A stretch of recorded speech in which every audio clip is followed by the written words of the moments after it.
Grace, the Bishop,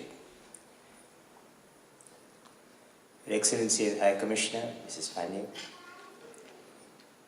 Your Worship the Mayor,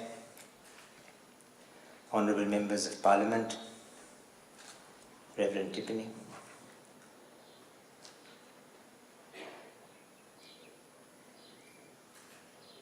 representatives of the missionaries of charity,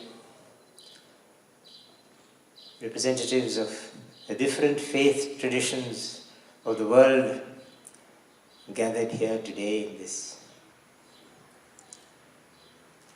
exceptionally beautiful part of a lovely city.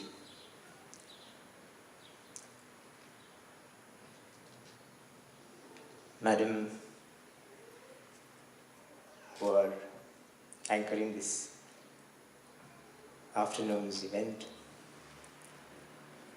ladies and gentlemen,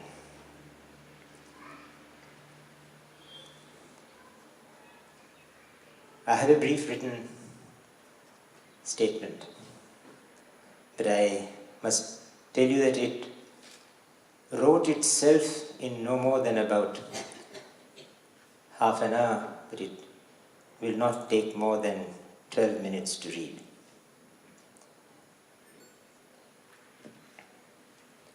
With your permission, Your Grace. A sinner stands before you. I call myself that, not because I have broken the 10 Commandments. I may have done that, of course, breaking not all 10 of them perhaps, but some of them. And also those not figuring in the 10, but beyond them, unknowingly, and worse, knowing what I am doing. But that is a matter of little import. I do not share the conventional horror of sins, nor do I share the standard conception of guilt. I have a sense of what is sinful and what constitutes guilt. But that is different from what I was taught to believe by people who were taught to believe by others who were taught to believe in the same Noah's Ark of what is sin and what is guilt. I have a body, so I hearken to its physics. I have a mind, and so I rise or fall to its beckoning. And as I have a soul, I can vanish into the soul's mystic pull. I call myself a sinner for a very different reason. I have no authority, really no moral right to speak on Mother Teresa or in her name. Why do I have no right to speak on or about or even around Mother Teresa? Because I have never given until it hurts. I have not even given until it begins to scratch the surface of the skin, leaving a small scar visible where the act of giving drew a line which comes in very handy to show to others, see, I have given. I have not even given till it tickles one into a night's good sleep, a reason why many give. Not even that. And as I hold speaking under false pretenses to be a cardinal sin, or at least a bishop among sins, I am sinning. I have never suffered so that others' suffering may lessen. I have refused to heed Christ's thirst. Christ's thirst. Yes, his thirst. He was thirsty. He was in pain. Jesus Christ was human, with a skin that had nerve endings, a stubble that would have hurt if pulled, shoulder blades that must have shrieked in pain when the bars of the cross weighed down upon him. No one disputes the crucifixion. Even those who do not believe in God do not dispute that Jesus of Nazareth was nailed to a cross nearly 2000 years ago. A pin's prick sends us into paroxysms. He was nailed. Now, nailing does not kill instantly. Knowing he is dying, slowly, surely. He asked for water, did he not? There, nailed to the cross like anyone would in inexpressible pain, he asked for what Barabbas or anyone who has a tongue that has gone dry, gone parched, perhaps blackened by now or turned white, would have asked for. I thirst, he said, and at the end of a bowl, a wetted sponge was pressed against his lips. Thirst. I have not slaked one thirst in all my life. But that, of course, is in a sense wrong, because I have slaked one thirst, my own, repeatedly. Knowing that others thirst where I, as thirsty as a fountain in full flow, I have just coveted more and more of the waters of the earth. Call them water, call them by any other name. But this talk is not about me. It is not about Ma either. I shall call Mother Teresa that, Ma, which is what she was called in Kolkata. It is an offering to you, Ma. Again, I am not giving, only asking for more. Not forgiveness. I am not asking for forgiveness, because if I ask Ma for forgiveness, she would say, get you lost. I have many things to do, better things to do than to hear your lament about yourself. Now, you almost said that to me, didn't you, Ma? I dare not have this congregation hear you say that to me, get you lost. Ma, do you remember the day you came calling on the President of India in New Delhi? You were driven up that capacious forecourt and the grand cobbled frontage of Rashtrapati Bhavan, where India's first citizen resides. As one on the President's staff, I seized the chance, Ma. Such are the ingenuities of opportunism, to receive you and to seek your blessing. You emerged from the car, Ma, slight and almost weightless, smiling cautiously through all those creases on your face. How many creases did you have on your face? The most creased face on earth. And I swung into a bow so deep and so selfishly long, I convinced myself that you were showering a profound and prolonged blessing on me. But you were doing nothing of the kind, Ma. You were, as I saw when I lifted myself up, and you were looking with a fixed and very practical gaze at the expanse of the presidential palace. And you said to me, this building will do nicely for our work. I had seized the chance to bow to you ineffectually, as it turned out. And you had seized the chance to make a quick assessment of that massive pile as a space manager, ineffectually, of course. And then, in the anteroom, as you waited for the ADC to the President to usher you in, you gave me a little card. Not one of those stiff, gold-edged ones, but still very much a card. Do you remember that, Ma? Yes, with your own ancient fingers, removing it from the tiny folds of your blue-bordered white attire, like a mother sparrow might take out of its beak a little morsel for its hungry young.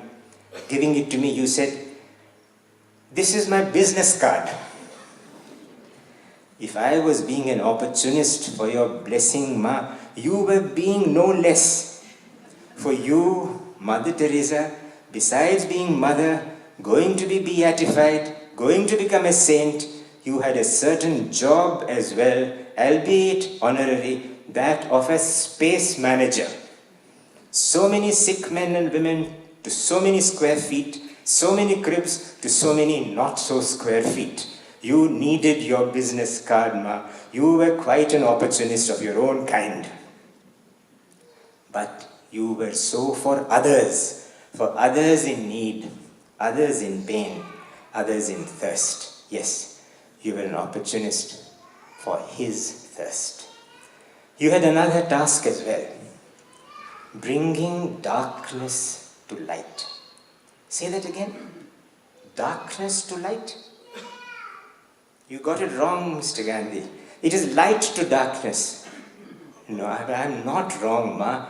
Where there was light, you brought darkness of your own kind, with your own design. If I ever become a saint, you said, did you not? I will surely be one of darkness. Malcolm Muggeridge has told us how, when his cameraman, the great Ken Macmillan, filmed you in Calcutta's Home for the Dying, which is very dark and dank and has virtually no lighting, and he himself had brought only one small light. When Ken Macmillan filmed you, Ma, he was not just filming in darkness, he was filming darkness. You and darkness were one and the same, Ma. You, Ma, and darkness. You and darkness, one and the same. It doesn't sound right. You are supposed to bring light. But only you know why you stood for a kind of darkness. But perhaps even you do not know. He on the cross thirsted. Your life in Kolkata was dark, with darkness, about darkness. When they say you were a miracle worker, you healed miraculously, that your miracles will make you a saint, I am not so wowed.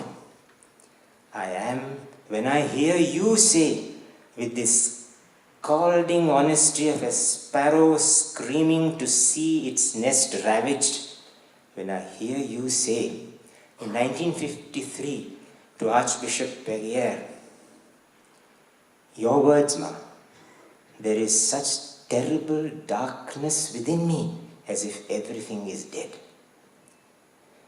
Not your miracles great as they were, not your courage magnificent as it was, not your compassion of continental size as that was, not your hunger with the hungry, your pain with those in pain, not your space management, medal management, air travel management, VIP management, your handling of births, legit and unlegit, your holding the dying and the dead, not these, Ma, but your human confession of the darkness within you that gives my skin those bump heads, Ma.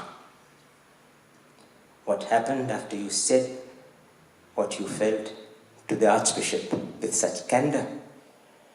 You realized that the darkness of whatever it was, of doubt, fear, of failure, fear of betrayal, fear of weakness, was also God-given. God is not a factory of electric bulbs to enlighten our lives. He gives, if He lives, what He gives. Hopefully, with something like mental application. God gave God some good purpose. But you were in a hurry, Ma. You always were you not? Scurrying about, prodding others, nudging and even pushing and elbowing. Yes, you made your rudeness beautiful. You were in a hurry. But in one moment, somewhere, sometime in the midst of all your hurrying, scurrying, worrying, you found it. You found that moment of the truth that you were in darkness, and that darkness was all you had. And that when the something you have is all that you have to do something with it. You made darkness level with light. You made it as high, as low, as bright, as dim, as light. You made darkness share the same space as light. You made darkness the envy of light. Ma, you made waters thirst for the thirsty, food hunger for the hungry, the rich go a-begging for beggars. You made the rich feel criminal in their wealth, communists feel chastened in their little red books, socialists feel sentimental, priests feel hypocritical, models look not so lovely, sportsmen feel their muscles go slack before your electricity, ma. You made dying make living look sinful. But ma, you are yet to do something. From the high perch where you now sit, like a sparrow of course, you have yet to do something. You have to help each of us discover the darkness within us which you discovered within you.